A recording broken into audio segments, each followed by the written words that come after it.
जब हम आजादी के संघर्ष की बात करते हैं या देश की आजादी की बात करते हैं, पहला नाम जो हम सबको याद आता है वो है महात्मा गांधी का, जिन्हें राष्ट्रपिता भी कहा जाता है।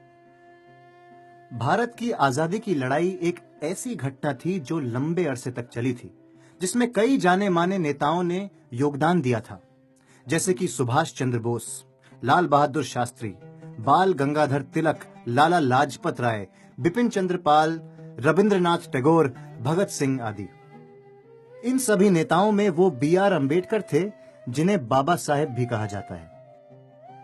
ऐसे कई किस्से हैं जब नेताओं ने एक नायक की भूमिका निभाते हुए देश को आजादी दिलवाई थी। इनमें से कई कहानियां या तो बहुत कम प्रसिद्ध हैं या लोग उनसे अवगत ही नहीं हैं। इसलिए ये नाइंसाफी होगी अगर हम किसी एक के गौरव का बखान करें और एक को भूल जाएं। जिस समय हमारा समाज जातिवाद के सख्त नियमों से कसा हुआ था, बी.आर. अम्बेडकर ने अपने संप्रदाय के लिए आवाज उठाई, जिन्हें अछूत कहा जाता था।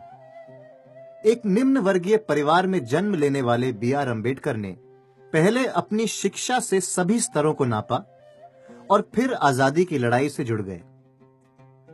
अपनी शिक्षा पूरी करने के बाद 1920 में अम्बेडकर ने एक साप्ताहिक मराठी अखबार शुरू किया। मूक नायक नाम का यह अखबार दबे हुए वर्गों की आवाज बना। आने वाले वर्षों में अम्बेडकर ने कई सभाओं में भाग लिया और सार्वजनिक भाषणों में निम्न वर्ग के उद्धार की बात की।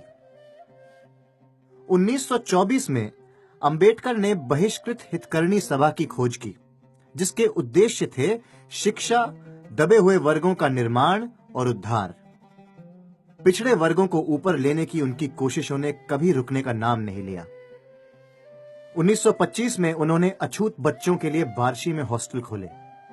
अम्बेडकर ने अछूतों को चफदर टैंक को छूने की अनुमति दिलाने के लिए लड़ाई लड़ी और सन 1927 में महाड़ में सत्याग्रह की शुरुआत की।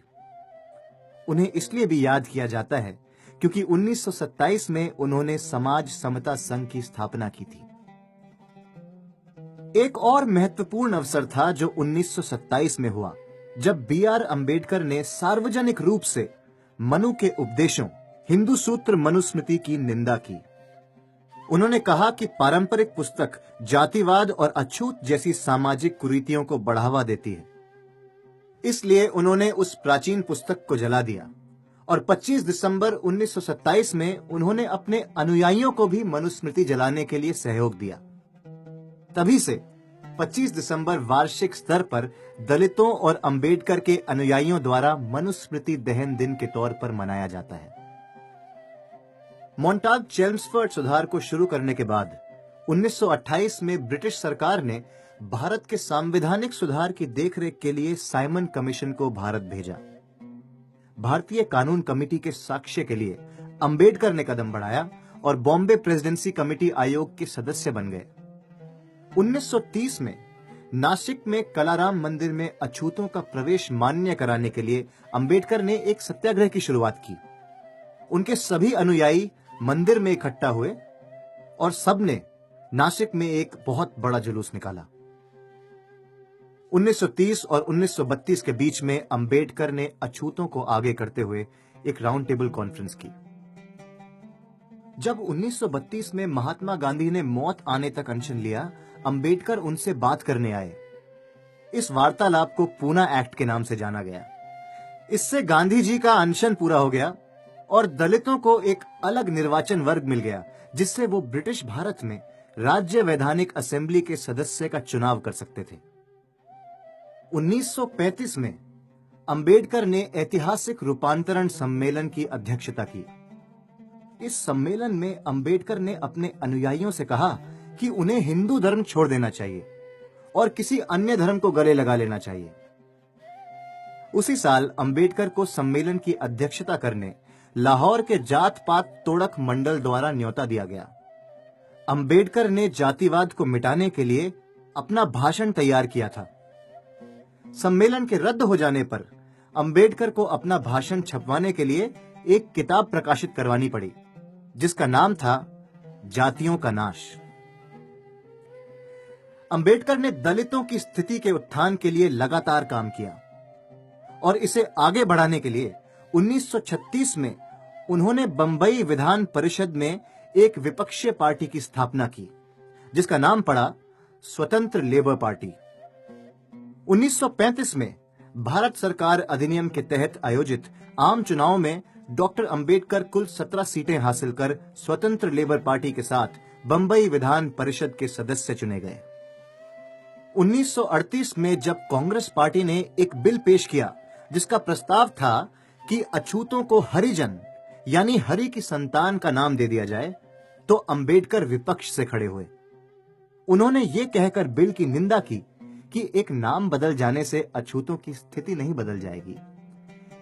जब रूलिंग पार्टी ने स्वतंत्र लेबर पार्टी को बड़े अंतर से हरा दिया, तब अंबेडकर के नेतृत्व में लेबर पार्टी असेंबली से बाहर निकल आई। उन्होंने श्रमिक मार्च निकाला और मांग की कि खोटी सिस्टम का उन्मूलन करने के लिए डॉक्टर अंबेडकर के बिल को मंजूरी मिले। उसी वर्ष अंबेडकर ने कई सभाओं को संबोधित किया और अहमदाबाद और नासिक के मनमाड़ जिले में रेलवे कर्मचारियों के बीच उनके हित में बोले। उन्होंने बॉम्बे असेंबली में इंडस्ट्रियल डिस्प्यूट्स बिल को भी समर्थन नहीं दिया, जिसने श्रमिकों के हड़ताल करने के अधिकार पर अंकुश लगाने की कोशिश की थी। उन्होंने कहा कि अगर स्वराज ही हमारा जन्म सिद्ध अधिकार है, तो कर्मचारियों के हड़ताल करने का हक भी उनका जन्म सिद्ध अधिकार है। इसके बाद उन्होंने बिल्डिंग ट्रस्ट और शेड्यूल्ड कास्ट इंप्रूवमेंट ट्रस्ट की भी खोज की। दलितों के हक का बचाव करने और उनके साथ हुई गलतियों को सुधारने डॉक्टर अंबेडकर ब्रिटिश सरकार और विपक्षीय पार्टियों से अपील करने लंदन गए। कॉन्स्टिट्यूएंट असेंबली में दिए अपने पहले भाषण में डॉक्टर अंबेडकर ने भारत को मजबूत और एकजुट करने का आह्वान किया। जब छुआछूत के उन्मूलन के लिए भारत के संविधान के आर्टिकल 17 को संविधान सभा में ले जाया गया और पारित किया गया, तब दलितों की सुरक्षा पर की गई अंबेडकर की कोशिशों ने एक सकारात्मक मोड़ लिया। भारत की आजादी के बाद doctor Ambedkar Bombay legislature Congress party द्वारा कॉन्स्टिट्यूएंट असेंबली के सदस्य चुने गए थे। वो आजाद भारत के पहले कानून मंत्री बने और उसके बाद उन्हें ड्राफ्टिंग कमेटी के लिए भी चुना गया। 29 अगस्त 1947 में उन्हें उस कमेटी का अध्यक्ष भी चुन लिया गया।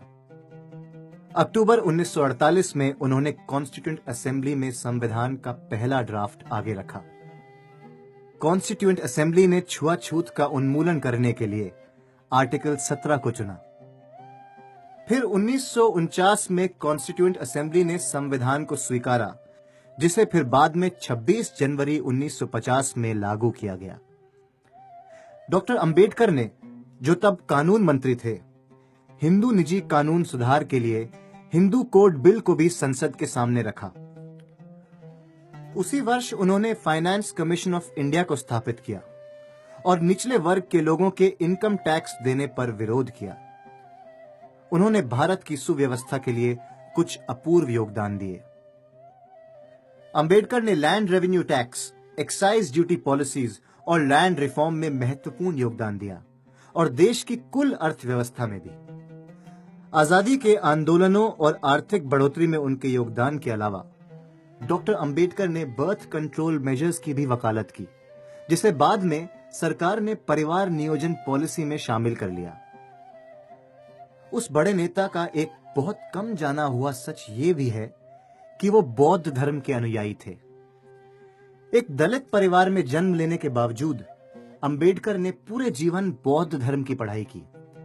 उन्होंने न सिर्फ अपने अनुयायियों को इसे अपनाने के लिए प्रेरित किया, बल्कि खुद भी बुद्ध को पूरी तरह स्वीकार किया। 1955 में उन्होंने भारतीय बुद्ध महासभा की स्थापना की। राष्ट्रीय आंदोलनों के ज्यादातर नेताओं ने आजादी के संघर्ष और समाज के लिए महत्वपूर्ण योगदान दिए। वो ऐसे बदलाव लाए जिनकी अधिकतर कहानियां या तो ज्यादा लोग जानते नहीं हैं या उस बारे में बात नहीं करते। आज हमने ऐसे नेता के बारे में बात की जो राष्ट्र के एक बड़े नायक हैं और उनके योगदान भी उतने ही अपूर्व हैं।